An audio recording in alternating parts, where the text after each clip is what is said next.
Okay, then I will move on to the 첫 first. 번째 질문입니다. 10월 7일 이후에 오늘날까지 집단 학살이 1년째 지속되고 있고 팔레스타인 영토에 대한 76년간의 식민 점령이 지속되고 있습니다. 이스라엘의 식민 통치 아래에서 팔레스타인 사람들과 노동자 계급의 상황이 어떠한지, 그리고 이것이 작년 10월 7일 이후에 어떻게 바뀌었는지 설명해 주시겠어요? Okay, thank you for your question. 질문 감사합니다. 매우 흥미로운 질문입니다. 왜냐하면 식민국가가 어떻게 팔레스타인 노동계급과 민중을 분열하기 위한 서로 다른 정책을 쓰는지를 보여주기 때문이죠. 나크바 이후 76년 동안 이스라엘은 팔레스타인의 경제적 독립을 의식적으로 금지했을 뿐만 아니라 종교와 지리적인 지역화에 따라 팔레스타인 사람들을 나누었습니다. 오늘날 팔레스타인 지도를 보면 팔레스타인 영토가 완전히 불연속적이라는 것을 알 수 있습니다. 한쪽에는 가자 지구가 있고 다른 한쪽에는 서한 지구가 있으며 서한 지구도 작은 도시로 나뉘어 일부는 이스라엘이 통제하고 있고 다른 일부는 팔레스타인 당국이 통제하고 있습니다. 그래서 서한 지구에는 큰 분열이 있고요. 또 이스라엘 내부의 점령지 안에 살고 있는 팔레스타인 사람들도 있습니다. 그렇게 이스라엘은 항상 팔레스타인 사람들을 분열시키려고 합니다. 예컨대 종교에 따른 차별을 통해서요. 유대교인이거나 기독교인인 팔레스타인인에게 무슬림 팔레스타인인에 비해 더 많은 특권을 주는 식으로 말이죠. 심지어 서한지구 안에서도 각 지역마다 거주 허가제가 있습니다. 그래서 서한지구 안에서도 사람들은 자유롭게 이동할 수 없습니다. 이러한 조건은 노동자들이 정치적 활동을 하거나 혹은 노동조합이 일종의 독립성을 갖는 것을 매우 어렵게 만듭니다. 팔레스타인 당국도 이 점에서 중요한 역할을 합니다. 오늘날 마흐무드 아바스가 이끄는 팔레스타인 당국은 완전히 식민지의 이득에 순응했고 서한지구에서 이스라엘 경찰의 역할을 합니다. 그들은 의식적으로 정치적 활동이나 노동조합의 자유를 제한하려 합니다. 그리고 때론 팔레스타인 당국에 완전히 길들여진 노동조합도 있습니다. 그래서 노조 활동을 하는 것도 상당히 어렵고 노동자로서 기본적인 권리를 갖는 것도 어렵습니다. 가자 지구는 상황이 더 어렵습니다. 가자는 봉쇄되어 있고 이스라엘 국가로부터 경제적으로 독립하는 것이 훨씬 더 어렵기 때문입니다. 10월 7일 이후 상황은 더 나빠졌습니다. 왜냐하면 이스라엘이 집단 학살에 대한 어떤 형태의 항의나 반란이 일어나는 것도 매우 두려워하기 때문에 가자 지구의 팔레스타인인 뿐만 아니라 이스라엘 내부의 팔레스타인인, 서한 지구의 팔레스타인인에 대해서도 많은 억압적인 정책을 사용하고 있기 때문입니다. 그래서 팔레스타인 노동계급의 상황은 점점 더 나빠지고 있습니다. 제가 팔레스타인 사람들에게 중요하다고 생각하는 것 중 하나는 팔레스타인인인 사이의 단결입니다. 왜냐하면 오늘날 이스라엘을 두렵게 만드는 것은 팔레스타인 사람들 사이의 단결, 다시 말해 가자지구 사람들과 서한지구 사람들, 그리고 이스라엘 내부의 팔레스타인 사람들 사이의 단결입니다. 따라서 오늘날 팔레스타인 사람들에게 중요한 것은 영토가 분열되어 있어도 단결하여 조직하는 방법을 생각하는 것입니다. Okay, thank you for your answer. 감사합니다. 두 번째 질문으로 그러면 넘어가겠습니다. 이스라엘과 서방 제국주의 국가들이 10월 7일 작전을 가자 지구에서 학살을 계속하고 이를 지원하는 구실로 삼고 있습니다. 10월 7일 작전의 진짜 원인은 무엇이라고 생각하시나요? 그리고 이 사건을 어떻게 분석하시나요? That's a very important question. 네, 이는 매우 중요한 질문입니다. 왜냐하면 이 질문은 이스라엘 국가의 식민지 구조를 보여줄 것이고 또 이스라엘이 식민지 확장을 정당화하기 위해 어떤 핑계든 사용한다는 점을 보여줄 것이기 때문입니다. 질문에 답하기 위해 저는 2023년 10월 7일보다 몇 년 전으로 거슬러 올라가고 싶습니다. 2020년에 현재 총리인 네타냐후와 함께 극우 정부가 구성됐습니다. 이 극우 정부는 서한지구를 합병하고 이스라엘 영토를 확장하기 위해 매우 잔인한 정치를 적용하고자 하는 초정통파 극우 정치인 그룹입니다. 이것은 처음부터 그들의 계획이었으며 2020년부터 그들은 서한지구에서 학살을 저지르기 시작했습니다. 특히 제닌 난민 캠프를 공격했고 알 아크샤 모스크를 여러 번 공격했습니다. 2020년부터 이런 야만적인 행위가 극우 정부에 의해 매우 난폭하게 확대됐습니다. 물론 문제는 극우 정부가 아닙니다. 이스라엘 국가 자체가 문제입니다. 극우 정부든 좌파 정부든 다 식민지 국가입니다. 하지만 극우 정부의 출현을 분석하고자 한다면 우리는 극우 정부의 출현이 식민지 국가인 이스라엘의 구조가 만든 결과 중 하나라고 봐야 할 것입니다. 10월 7일은 2020년부터 이어진 이 모든 잔인한 폭력에 대한 대응이었습니다. 하마스 저항 그룹은 저항의 행위자로서 대응했습니다. 물론 우리는 10월 7일에 사용됐던 방법론을 공유하지 않습니다. 특히 우리는 사회주의 그룹이기 때문에 우리는 노동계급의 방법론이 진정한 방법론이라고 생각합니다. 둘째로 우리는 이러한 방법론이 팔레스타인을 해방시키지 못한다는 것을 알고 있습니다. 특히 오늘날 저항을 주도하고 있는 그룹, 즉 하마스에 대해서 우리는 많은 비판점을 지니고 있습니다. 왜냐하면 하마스는 여전히 부르주아적 의제를 가진 민족해방 그룹이기 때문입니다. 그리고 그들은 노동계급적 방법을 활용해 팔레스타인을 해방할 생각을 하지 않습니다. 또 한 가지 한계는 이 단체가 무장투쟁을 중심적인 방법으로 사용하고 있다는 점인데, 이 방법은 어떤 조건에서는 전술적으로 사용될 수 있지만 특히 다른 제국주의 국가들의 지원을 받는 이스라엘의 식민지에서의 해방을 얘기할 때 이것이 중심 전략으로 활용될 수는 없습니다. 그러나 마지막으로 덧붙이고 싶은 것은 이미 말씀하신 것처럼 10월 7일을 오늘날 이스라엘이 학살을 정당화하기 위해 사용하고 있다는 점입니다. 우리는 이스라엘이 항상 학살을 정당화할 구실을 찾을 것이라는 것을 알아야 합니다. 그들은 1948년부터 항상 그랬습니다. 예컨대 레바논에서 샤브라, 샤틸라 학살을 했을 때도 그들은 난민 수용소에 여전히 무장 저항 세력이 있다는 핑계를 댔습니다. 그들은 이를 학살을 정당화하는 핑계로 사용했습니다. 따라서 10월 7일이 일어나지 않았더라도 그들은 항상 팔레스타인인들에게 불리하게 사용할 무언가를 가지고 있을 것입니다. 그리고 이는 오늘날 레바논에서도 일반적으로 일어나는 일입니다. 현재 이스라엘은 레바논의 주요 저항 정당인 헤즈볼라를 공격의 구실로 더 많은 영토를 침략하기 위한 구실로 삼고 있습니다. 하지만 헤즈볼라든 하마스든 또는 다른 저항 단체든 간에 이스라엘은 식민지 국가이며 그들은 식민지 영토 확장을 정당화하기 위해 어떤 논거라도 찾으려 한다는 점을 알아야 합니다. Thank you for answering second question. 알겠습니다. 세 번째 질문입니다. 전 세계적으로 팔레스타인 연대운동이 오랫동안 있었고 특히 10월 7일 이후에는 훨씬 더 큰 운동이 벌어지고 있습니다. 전 세계 팔레스타인 연대운동의 전반적인 상황을 어떻게 분석하십니까? Okay. So before answering this 이 질문에 답하기 전에 먼저 말씀드리고 싶은 게 있는데요. 오늘날 팔레스타인 운동이 왜 중요한가?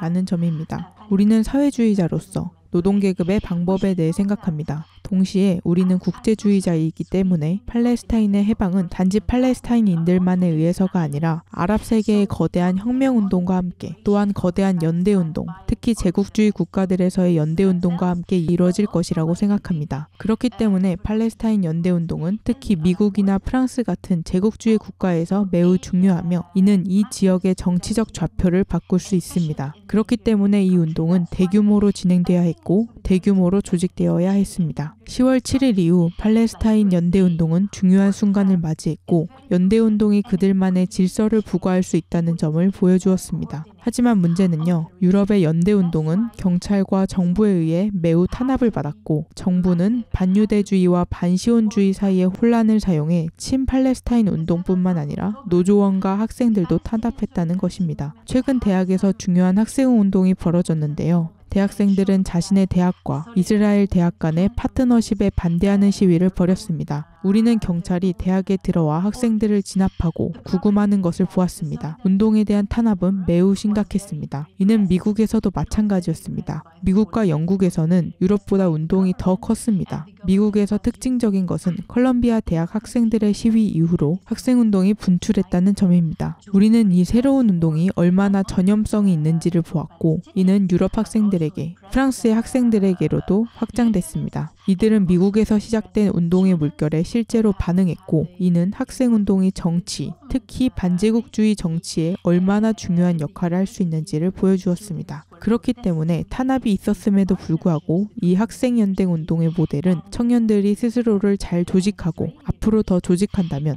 그리고 또 노동계급, 페미니스트 운동, 반인종주의 운동 및 여타 억압에 맞선 운동과의 동맹을 만든다면 정부에 맞서 실제로 투쟁할 수 있다는 것을 보여주는 사례이자 정치적 경험이었다고 생각합니다. Thank you for answer. I'm moving on to the... 감사합니다. 이제 네 번째 질문으로 넘어가겠습니다. 중동에서 전쟁이 장기화될 가능성이 여러 번 제기됐는데 이번 레바논 공격으로 그 가능성이 더욱 분명해지고 있습니다. 중동의 상황을 어떻게 분석하고 계신가요? 그리고 이스라엘과 제국주의 국가들 또 일부 아랍 국가들의 이해관계는 무엇이라고 생각하십니까? 우리는 이 상황을 어떻게 바라보고 어떤 입장을 가져야 될까요? Well, okay.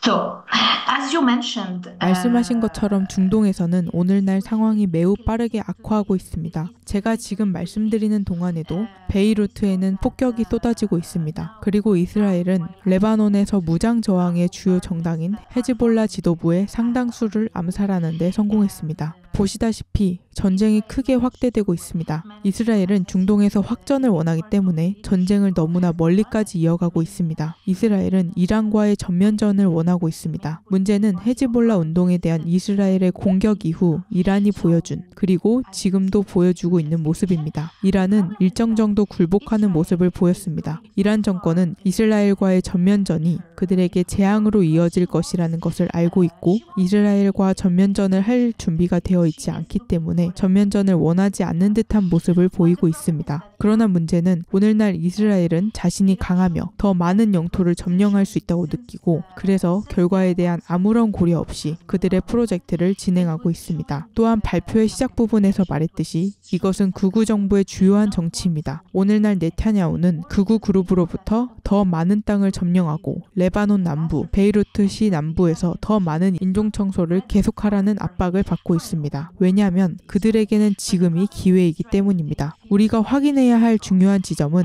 오늘날 이스라엘이 그렇게 강하고 기술력과 군사력에서 우위를 점하고 있다면 그것은 두 가지 때문입니다. 첫 번째는 미국의 재정적, 군사적 지원, 그리고 세계의 주요 제국주의 국가들의 지원입니다. 특히 프랑스를 포함해서요. 그리고 두 번째는 아랍 국가들과의 관계 정상화입니다. 이 지역의 좌표를 바꿀 수 있는 한 가지 요소가 있다면 이는 바로 아랍 국가들이기 때문입니다. 그리고 오늘날 볼 수 있듯이 대부분의 아랍 국가, 특히 이집트, 요르단, 모로코는 이미 이스라엘과 평화회담을 했습니다. 그리고 앞으로 사우디아라비아도 같은 일을 할지도 모릅니다. 우리는 제국주의 국가들의 공모, 그들의 도덕적, 물질적 지원, 그리고 아랍 국가들의 이스라엘과의 관계 정상화를 보아야 합니다. 이는 오늘날 이스라엘이 스스로 매우 강력하다고 느끼는 주된 이유입니다. 이스라엘은 오늘날 전쟁에 돌입하길 원하고 지역의 정치적 좌표를 바꾸기 원하고 이란뿐만 아니라 러시아에게도 자신들이 중동의 새로운 주요한 지역 패권임을 보여주고 싶어 합니다. 이것이 이스라엘의 목표이며 이스라엘은 이를 실행 중이고 미국은 그들에게 청신호를 주고 있습니다.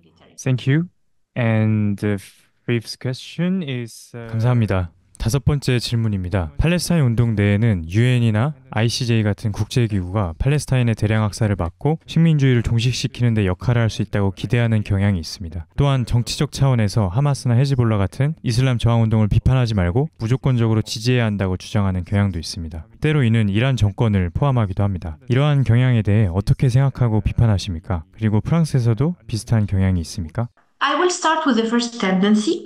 The tendency 첫 번째 경향, 즉 유엔과 국제사법재판소에 대한 믿음을 더 많이 갖는 경향부터 말씀드리겠습니다. 물론 프랑스에서도 이러한 경향이 규모가 크고 활동가들에게 많은 영향을 미치고 있습니다. 이는 장릭 멜랑숑이 이끄는 개량주의 그룹의 경향인데요. 이 그룹은 항상 국제법의 정당성에 대해 말하고 이스라엘이 국제법을 존중하는 것이 해결책이라고 이야기하기 때문입니다. 그러나 문제는요, 국제법이 아무것도 할 수 없다는 것을 우리는 지난 경험으로부터 볼 수 있습니다. 오늘날 네타냐후가 공개적으로 국제법을 위반하고 있고 아무도 그를 막을 수 없어 보입니다. 국제법은 아무것도 바꾸지 못할 것입니다. 1993년에 이스라엘이 팔레스타인과 오슬로 협정을 맺었을 때도 우리는 이를 확인했습니다. 그때 당시에 모두가 국제법에 의해 보장된 두 국가 입법이 실현될 수 있다고 믿었습니다. 하지만 1993년 이후 30년이 지난 지금 이스라엘은 더 많은 땅을 점령하고 있고 오늘날 대량 학살이 일어나고 있습니다.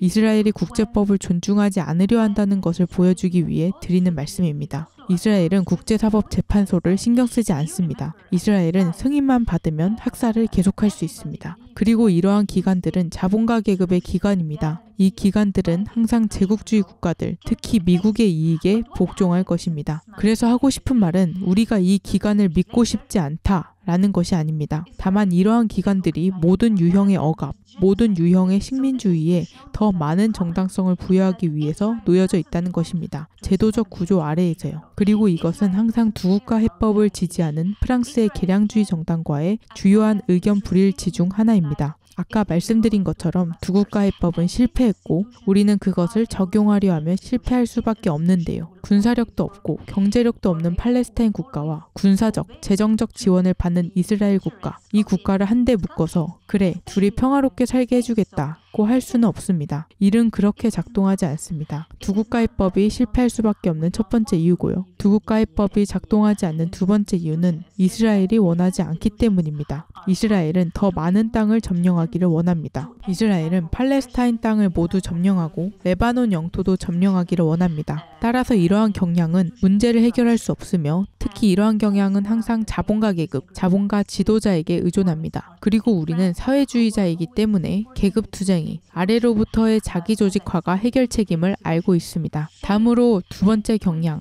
즉 이슬람 저항 운동에 대한 무조건적인 지지에 대한 경향으로 넘어가겠습니다. 저는 오늘날 레바논에서 일어나고 있는 일이 이슬람 저항 운동이 무엇을 의미하는지를 보여주는 명백한 예라고 생각합니다. 왜냐하면 오늘날 헤즈볼라 당은 매우 약합니다. 그리고 주요한 문제는 헤즈볼라 운동을 지원하는 주요 국가인 이란이 더 평화로운 의제를 가져가려 노력 중이라는 것입니다. 저는 평화적 이란 용어를 신중하게 사용하고 있는데요. 이란은 이스라엘과의 공개적인 전쟁을 원하지 않습니다. 하지만 여전히 이 지역에 대한 이해관계가 있고 문제는 레바논의 무장 저항이 이란의 부르주아지에게 전적으로 의존하고 있고 전적으로 그들의 이익에 좌우된다는 점입니다. 그래서 오늘날 전쟁에서 레바논 사람들은 그들의 저항 세력이 가진 문제를 더 의식하게 되는 정치적 경험을 하고 있습니다. 바로 그들의 저항 세력이 이란 자본가 계급의 방향에 전적으로 의존적이었다는 문제를 말이죠. 그렇기 때문에 무조건적인 지지를 말하는 사람들과 토론할 때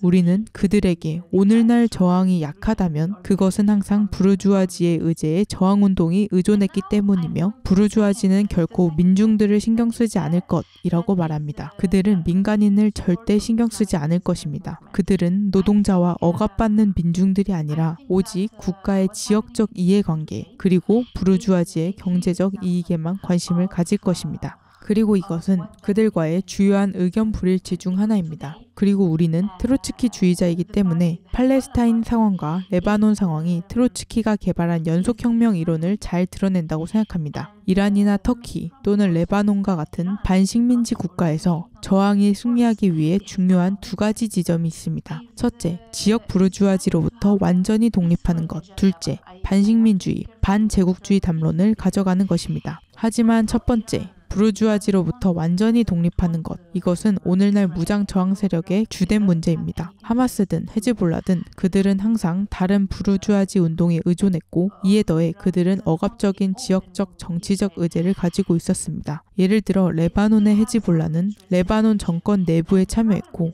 그들은 민중들에 반해 반노동자 정치, 동성애 혐오 및 성차별 정치를 펼쳤습니다. 그들은 시리아 반란에 개입했고 바샤르 알 아사드 정권을 지원하기 위해 시리아에 들어갔습니다. 당시 바샤르 알 아사드에 맞선 시리아 민중들의 반란이 있었는데 헤즈볼라는 시리아에 들어와 부르주아지를 독재 정권을 지원했습니다. 그들이 우리의 이익을 방어하기를 기대할 수 없는 이유입니다. 그리고 오늘날 레바논에서 벌어지고 있는 일은 저항 세력의 약점을 잘 보여주는 분명한 예시입니다. 그리고 이스라엘 군대처럼 거대한 군대 앞에서 취약성을 보여주는 예시입니다. Okay, thank you. Thank you. Yeah, to move on 감사합니다. 여섯 번째 질문으로 넘어가겠습니다. 대량 학살을 막고 팔레스타인의 해방을 이루기 위해서는 어떤 관점이 필요하다고 생각하십니까? 그리고 그것을 어떻게 구체화할 수 있을까요? I think it is important to always finish on the perspectives. 예, because 저는 항상 관점에 대해 이야기하며 마무리하는 것이 중요하다고 생각합니다. 왜냐하면 이 매우 암울한 정치적 풍경 속에서 우리는 여전히 약간의 희망을 봅니다. 앞서 말씀드렸듯이 팔레스타인과 레바논 사람들은 그들의 저항 세력의 한계를 의식하기 시작하고 있습니다. 그들은 경험을 했고 이제 저항 세력의 주요 문제 중 하나가 부르주아지로부터 독립적이지 않다는 점이란 걸 알고 있습니다. 그들은 계급 독립을 유지하지 못했습니다. 글쎄요, 저는 민중들 사이에서 계급 독립성이나 계급 의식이 현재 강하다고 생각하지는 않지만 이는 경험을 통해 획득할 수 있다고 생각합니다. 그리고 여기서 저는 사회주의자로서 트로츠키주의자로서 항상 이 민중들의 경험과 함께하고 그들과 함께 정치적 방향을 제시하고 상황을 분석하려고 노력하는 우리의 역할이 요구된다고 생각합니다. 우리는 이스라엘이 앞으로 미래에 무엇을 할지 모릅니다. 우리는 전쟁이 어떻게 끝날지 모릅니다. 하지만 오늘날 우리가 하고 있는 모든 경험, 레바논에서든 팔레스타인에서든 미국의 학생운동에서든 프랑스에 탄압받는 노동조합원으로서든 우리의 모든 경험은 우리에게 큰 교훈을 주었다고 생각합니다.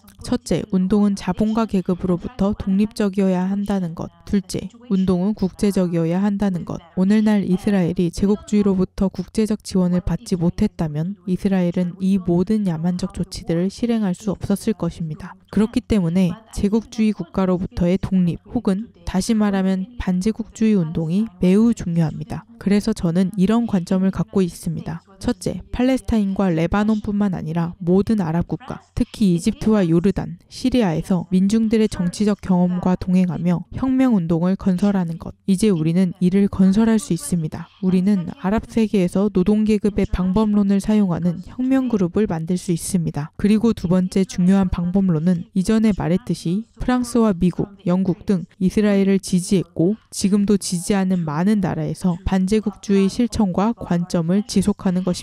Okay. I think the two synthesis that you 네, concluded. 마지막에 결론을 내신 두 가지 결론에 전적으로 동의하고 매우 중요한 측면이라 생각합니다. 그리고 첫 번째 측면에 대해 조금 더 물어보고 싶은데요. 팔레스타인 해방운동이 국제주의 운동이고 전 세계가 연대운동에 참여해야 한다는 것에 전적으로 동의하면서 특히 아랍 세계 노동자 계급이 가진 잠재력과 힘이 있고 팔레스타인 연대운동에서 결정적인 역할을 할 수 있다라고 생각합니다. 이런 맥락에서 아랍 노동계급의 단결을 위해 현재 무엇이 걸림돌이고 무엇이 필요하다고 생각하시는지 궁금합니다. I didn't develop a lot because I am worried that we don't have enough time, but I think that 발제 시간이 충분하지 않을까봐 많이 얘기하진 못했는데요. 그러나 매우 중요한 질문이라고 생각합니다. 지금 대부분의 아랍인들이 아랍의 봄을 경험했다는 점을 알아야 합니다. 아랍의 봄은 아랍인들의 정치의식에 결정적인 역할을 한 주요 순간 중 하나였습니다. 특히 이집트의 사례를 보고자 합니다. 이집트에서 2011년의 반란은 매우 강력했고 계급에 관한 담론도 매우 강했습니다. 거리에 나온 사람들은 노동자들이었습니다. 그들의 삶을 위해, 그들의 삶의 조건을 위해 반란을 일으킨 노동자들이었고 총에 맞기도 했습니다. 사람들은 먹을 것이 아무것도 없었고 식량을 원했습니다. 이 시위에서 계급 투쟁이 얼마나 가시적이었을지 상상할 수 있을 것입니다. 일반적으로 아랍의 봄 시위가 가졌던 문제는 계급 독립성이란 정치적 방향을 제시할 정당이 없었다는 것입니다. 이집트에서 혁명 그룹들은 무슬림 형제단과 공동전선을 구축했고 무슬림 형제단이 선거에서 승리했습니다. 그래서 아랍의 봄 봉기 직후 무슬림 형제단 정부가 들어섰습니다. 그래서 봉기는 결국 자본가 계급의 해법으로 귀결됐습니다. 그리고 몇 달 후 무슬림 형제단을 제거한 군사 쿠데타가 있었고 군부는 이집트의 정치적 활동을 모두 죽여버렸고 현재 이집트는 혁명 이전보다도 더 재앙적인 조건에 처해 있습니다. 이것은 아랍 사람들이 이미 매우 큰 정치적 경험을 했다는 것을 보여주는 사례 중 하나입니다. 그리고 오늘날 아랍인들이 해야 할 일은 무슨 일이 일어났는지 분석하고 아랍의 봄이 실패한 이유 중 하나는 대중에게 정치적 방향을 제시할 강력한 정당이 없었기 때문이라는 것을 이해하는 것입니다. 만약 대중이 조직돼 있었다면, 만약 투쟁을 통해, 파업을 통해 노동계급과 함께하는 것이 승리의 길이라는 것을 대중에게 보여줄 수 있는 정당이 있었다면 혁명은 승리할 수 있었을 것입니다. 문제는 이집트에서든 튀니지에서든 시리아에서든 이러한 정치적 방향을 제시하는 정당이 없었다는 것입니다. 하지만 그렇다고 해서 희망이 없는 것은 아닙니다. 한 전투에서 졌다고 해서 전쟁에서 패배한 것은 아니기 때문입니다. 저는 오늘날 아랍인들이 아랍의 봄의 실패를 더 많이 이해하고 각자의 나라에서 혁명운동을 건설하고자 노력하는 것, 자국만이 아니라 모든 아랍 국가들에서 아랍의 지도자들, 특히 이집트와 시리아의 군부, 요르단과 사우디, 모로코의 군주에 맞서 노동계급과 학생운동의 단결을 조직하기 위해 노력하는 것이 필요하다고 생각합니다. 그래서 제가 처음에 말씀드린 것처럼 트로츠키의 연속혁명 이론을 아랍의 맥락에서 적용해야 한다고 생각하는데, 왜냐하면 이것이 아랍 노동계급을 아랍 부르주아지로부터의 해방뿐만이 아니라 이스라엘과 같은 식민지 국가들에 의한 제국주의 지배로부터의 해방을 향해 이끌 것이기 때문입니다.